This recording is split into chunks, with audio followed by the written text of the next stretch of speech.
with that, I'd be pleased to take your questions. Thank you very much. Thank you, Prime Minister. Merci beaucoup, Monsieur le Premier ministre. We will begin with questions from the UK delegation. Over to you for the first question. Anything could happen now. It's the UK delegation. Please. Thank you. I look forward. Thank you for coming. You've seen the economic forecasts. They're not great. Are you certain that Canada can avoid a recession? And are you reopening trade negotiations with the UK? Well, there's a lot in that question. First off, look, this trade uncertainty, the actual tariffs, but then also the uncertainty around what other trade actions could be taken by the world's largest economy are having an impact. They're having an impact on the United States itself. That impact on the United States will continue to grow. The impact of weakening U.S. economy has an impact on everyone else. But of course it has a direct impact as well on the affected countries. It's not welcome. What we see is a number of measures that we can take ourselves. We can't control the trade policy of the United States. We don't pretend to control policies of other countries. What we can control is our own domestic economic policy. There's many opportunities in Canada. It's a very strong economy, but it could be much stronger. We could have one Canadian economy instead of 13. We can build the millions of houses that Canadians need. We can diversify our trading relationships. We can build new trading corridors, and we can fully realize what Canada is, which is an energy superpower in both clean and conventional energy, and that's exactly what we're going to do. We are going to get stronger, while those who take trade actions get weaker. Next question. Welcome back, Lise Doucette of Come the home. BBC. Come home. Canadian, Yes. Brunswicker. Thank you very much, Mr. Prime Minister. You came on this first foreign trip making it clear that you needed public support for Canada as it faces not just a trade war. You say you were enthusiastic. Enthusiastic, that was your word today. Enthusiastic support as Canada faces not just a trade war, but threats to its sovereignty. You didn't get that in London. You didn't even get a press conference next to Sir Keir Starmer. Do you regret that? And if you can't take that back to Canada, tell us what is the top thing you achieved in the last 24 hours that you can go back to Canada and that you can say, they have our back. Great to see you, Lise. I'll say a couple of things. As I said when I was sworn in, which was just Friday, so you don't have to go far back in the BBC archives to find the clip. As I said then, we don't need another country to validate our sovereignty. We are sovereign. We don't need praise from another country. We are proud in and of ourselves. I would point out that the Prime Minister made a point of referring to our sovereignty, made a point of referring to our shared sovereign in King Charles III. So if you're looking for some evidence to your question, you have both my statement of Friday and you have that of the Prime Minister of the United Kingdom. Look, this 36 hours, and that is what it is effectively, away from Canada, the focus is on security, deepening security partnerships with France, with the United Kingdom. Those discussions are necessarily sensitive. They're revealed in the full course of time. I'm encouraged by the progress that has been made. Secondly, advancing the support for Ukraine that's very necessary. You may have seen that I have invited President Zelensky to the G7. I look forward to hosting him in Canada in June. There are a host of other measures that we are taking as part of the coalition willing to support that. And it also includes economic opportunities with respect to, for example, artificial intelligence, critical minerals, broadening out existing trade relationships that are functioning quite well. And I mean both CETA with respect to the provisional arrangements around CETA with respect to the European Union, where our trade has grown by more than 60%, and similarly with the UK FTA. So we are taking back a lot, but we're also taking back a deepening of our core partnerships, which is the objective. And we're 2/3 of the way through, and if you'd like to come to Iqaluit, you will see more. Thank you. Thank you. We'll now begin the Canadian delegation portion. À la délégation canadienne, on va prendre une 20 minutes de questions. C'est à vous. Prime Minister Brian Platt with Bloomberg. there's been a lot of talk on this trip about cooperation in general between Canada and the UK and Canada and France, but there's areas where that cooperation is not happening right now. With the UK, the trade talks, the free trade deal between the two countries, those talks are stalled. And the UK so far has chosen not to retaliate against Trump's tariffs, whereas Canada has retaliated. Did you bring up any specific ways, either on the restarting trade talks or on coordinating retaliation in your meetings today? Well, look, we take our own decisions with respect to our bilateral trade relationships with the United States. We're not trying to organize a coordinated retaliation. Other countries will take those decisions. For example, what we can do are a series of measures, and there are limits ultimately to this, but there's a series of measures that have maximum impact on the United States and minimum impact on Canada. Those measures that we take might have a different impact on the UK and on France. So look, we don't look for that form of coordinated retaliation. That's not helpful necessarily to those countries, but it's not helpful to the overall process. What we're looking for with respect to the United States is to have a more comprehensive discussion of and negotiation of our overall commercial and security relationship. And when the United States is ready to have that conversation, we're more than ready to sit down. Did you bring up the stalled trade talks in your meetings? We have a free trade agreement with the United Kingdom, which covers 99% of goods that are traded. We have a free trade agreement with the European Union, which covers 99% of the goods that are traded. There are issues with respect to agriculture. No, it wasn't my top priority today. My top priorities related to security, related to Ukraine, related to issues related that we will bring to the table in the G7, specifically in and around AI, critical metals and minerals, and the evolution of the commercial system. Thank you. Bonjour, Louis Blouin de Radio-Canada. Vos adversaires à Ottawa vous accusent de n'avoir rien accompli de tangible aujourd'hui avec ce voyage-là et de mener une opération de relations publiques préélectorale. Qu'est-ce que vous leur répondez? Non, c'est pas correct du tout. Hein. Mes adversaires disent beaucoup de choses tous les jours qui ne sont pas correctes. Non, c'est important. On a eu des discussions très importantes, très concrètes avec le président de la France, et, y compris les discussions sur la sécurité fondamentale de notre pays, de la coopération dans les manières de la défense de notre pays, des discussions sur l'Ukraine et un renforcement de notre partenariat avec la France et puis avec le Royaume-Uni en ce qui concerne l'intelligence artificielle. Je comprends, c'est difficile pour l'opposition de comprendre tout cela parce qu'ils utilisent tout le temps des slogans de 3 mots. Mais ça, c'est le monde actuel. C'est pas le monde inventé. Campagne électorale. Non, pas encore. Hello, Prime Minister. Catherine Cullen from CBC. I noticed you said we have a steadfast defender in our sovereign.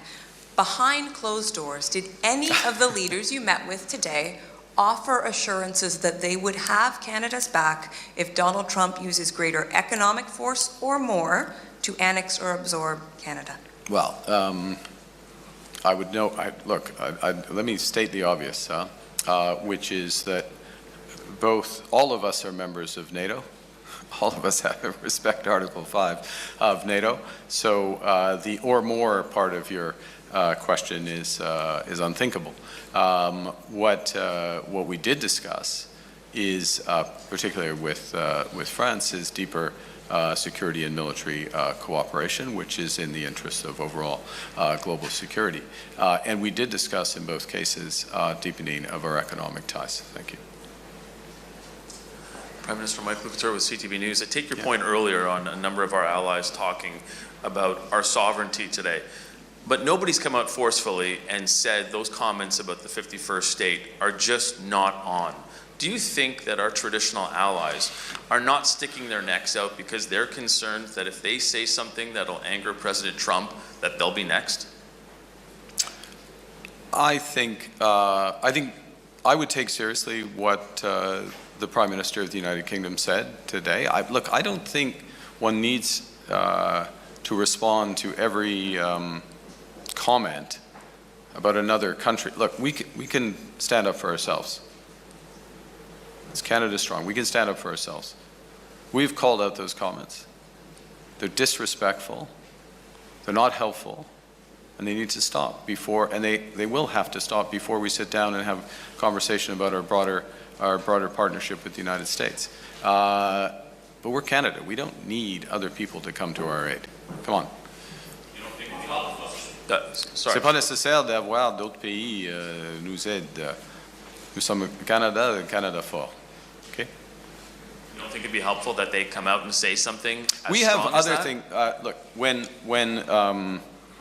the Prime Minister of Canada sits down with the President of France or the Prime Minister of the United Kingdom, we talk about our relationships and where we have responsibilities, not what others are doing. Madame.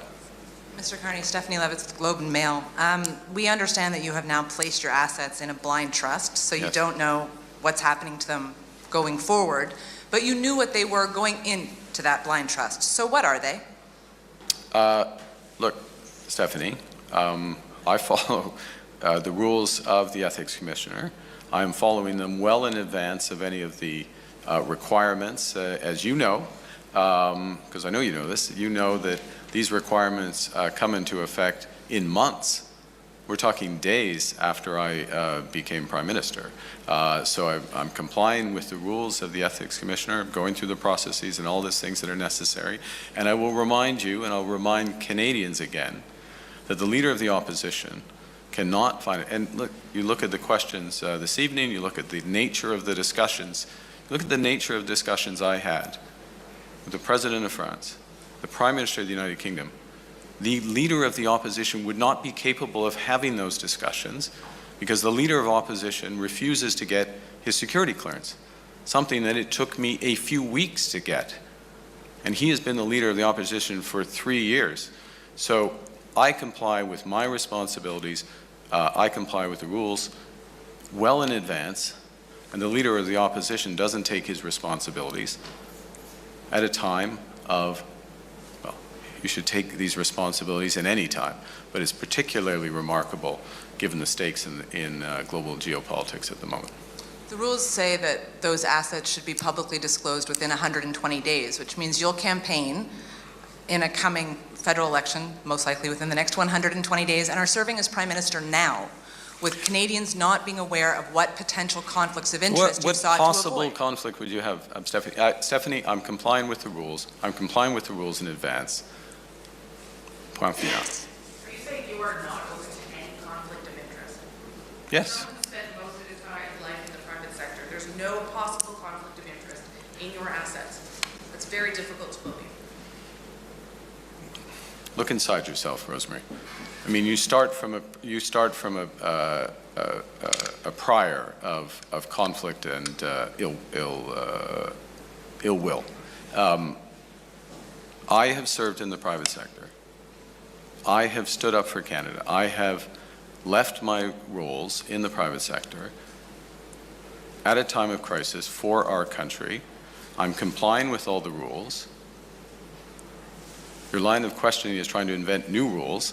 I'm complying with the rules that Parliament has laid out and the responsibilities of the Ethics Commissioner.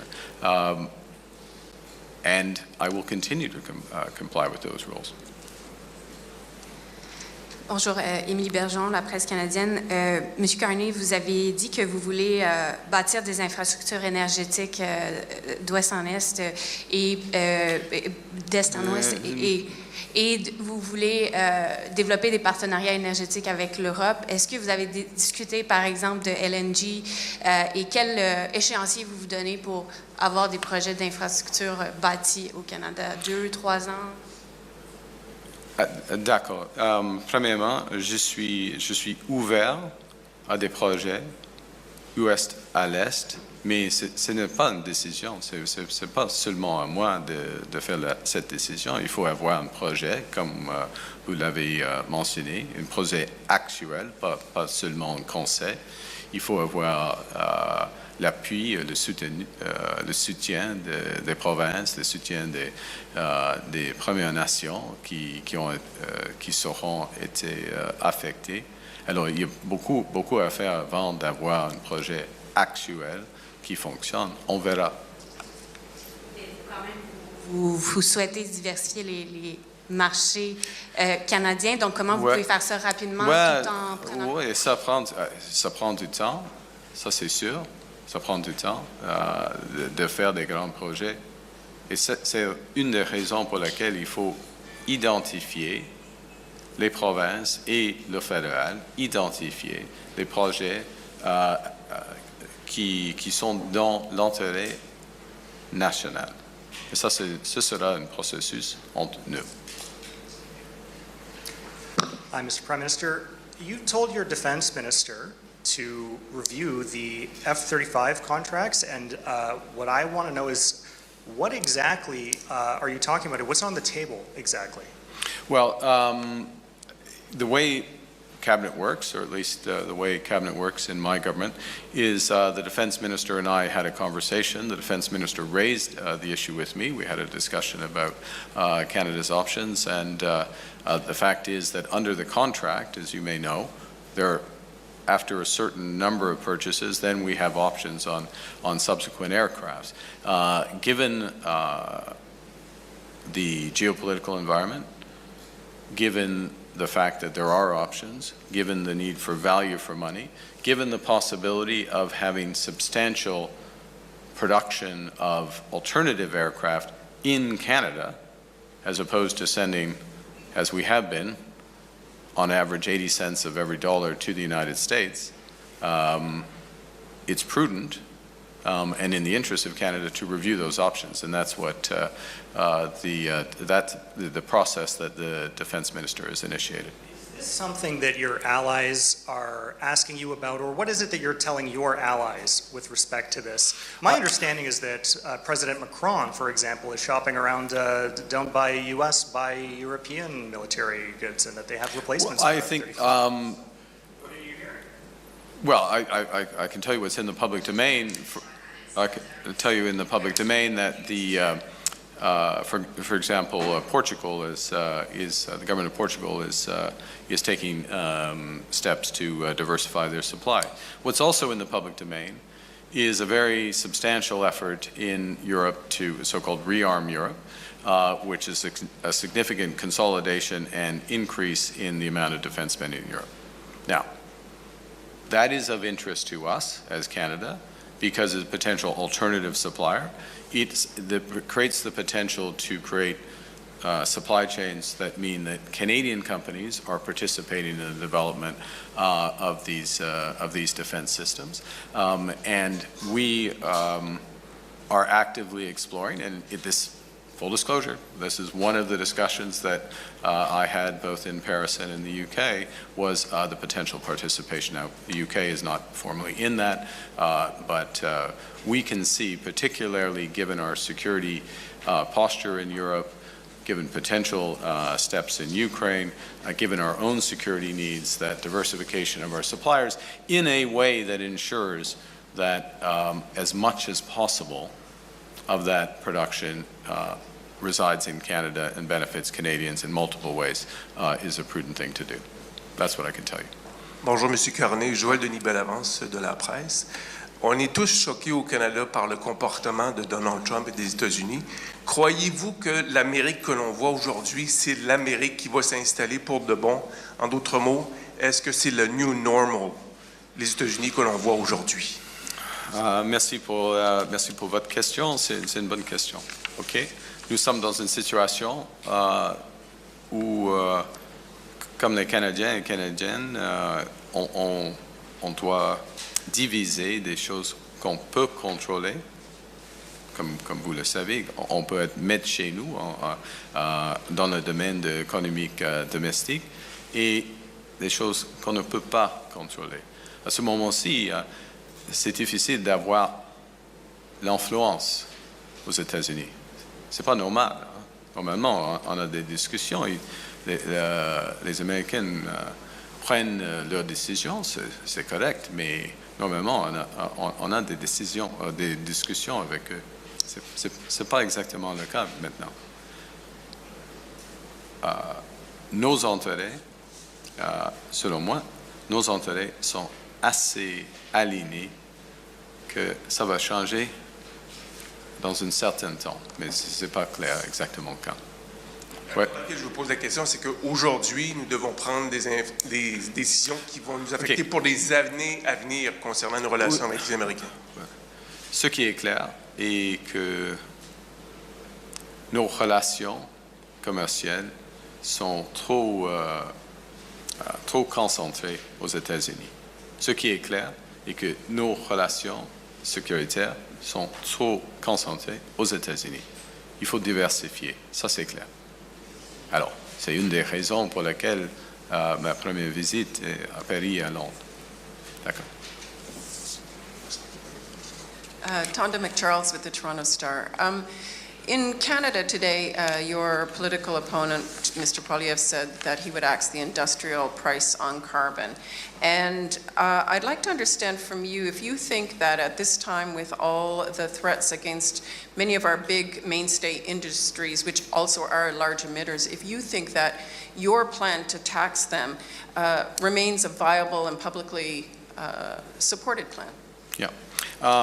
So our plan, and in fact the regime that's in place in Canada, and a variant of this regime is in place. There are some variances, you know, Tonda, between the provinces, but a variant of this linked to California is in place with Quebec and British Columbia, is to have a form of price for the largest on carbon, for the largest emitters, said differently, the largest polluters. Now, what we are doing is changing that system or improving that system so that the price that's paid can be reduced by so-called carbon credits that are allocated. We are adding additional ones. We will be adding additional ones that ensure that the polluters are paying so that Canadians can receive support to reduce their own emissions. So it's a more efficient system. It works better for the large polluters. It works better for Canadians. And it also is a system that recognizes the new trading reality. So we have to be able to connect the dots, something that the opposition is totally incapable of doing, proven themselves totally incapable of doing. So on the one hand, we have our largest trading partner, as we've been discussing, attacking us, putting tariffs on us. On the other hand, we have the opportunity to diversify trade. Guess what one of the requirements is to diversify trade to the European Union? Guess what one of the requirements is to diversify trade to the United Kingdom? Guess what one of the requirements will be to diversify trade to emerging Asia? Is to have a form of price on carbon. So we are able to think one step ahead. We're able to go out and see the world. We're able to help Canadian companies prepare. And you know what's going to happen 5 years, 10 years from now? If I have the pleasure of being in front of you, you'll be asking me the question, if we didn't do this, if we didn't help our companies get more prepared, the Americans are going to start caring about this again. They have elections every 4 years. They cared a great deal about this 3 months ago. Now all of a sudden they don't care about it. They're going to care about it again. We have an enormous opportunity here in Canada. The United Kingdom has an enormous opportunity. France has an enormous opportunity. Europe has an enormous opportunity to leapfrog over American companies where they're trying to turn back the clock and look inwards. We're going to take that opportunity. We're going to take that opportunity. It's going to create jobs, and it's going to create new markets for our country. President Trump has, thank you. My follow-up is that on April 2nd, President Trump is promising a much larger global tariff regime, including bringing back in the threatened 25% across the board tariffs on Canada. And you've talked about the need for retaliatory tariffs at a dollar-for-dollar level. One assumes the punch coming is going to be much greater. Yeah. How much more are you prepared? You asked your own question. Yeah. how much more are you prepared to go in terms of the monetary hit back, and how much do you think Canada can absorb? Can we? This is an important question. It's a very important question.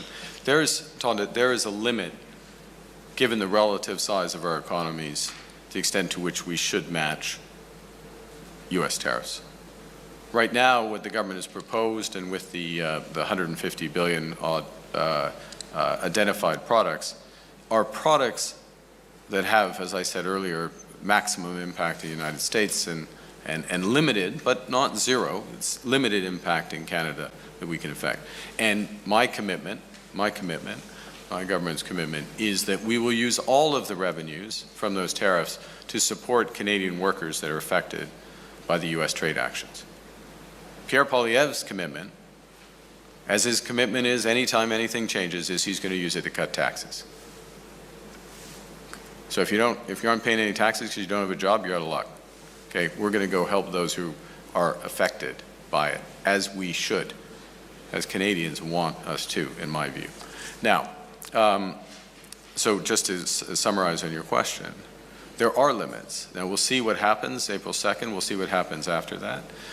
We are not going to take an action that we think is not ultimately going to influence the United States, and certainly not one that is outright harmful to Canada, given the overall approach. So this will be very deliberate, and there is a limit, full stop. There is a limit to matching these tariffs dollar for dollar, given the fact that our economy is a tenth the size of the United States.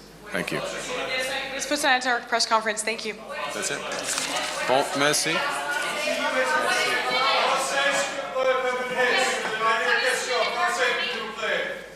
La réponse en français. Il y a une limite, pour les tarifs dollar pour dollar, parce que notre économie est 1 sur 10 la taille des États-Unis. Et on va cibler nos tarifs dans des cas afin d'avoir un impact maximum aux États-Unis et un impact minimum ici au Canada. Alors, merci beaucoup.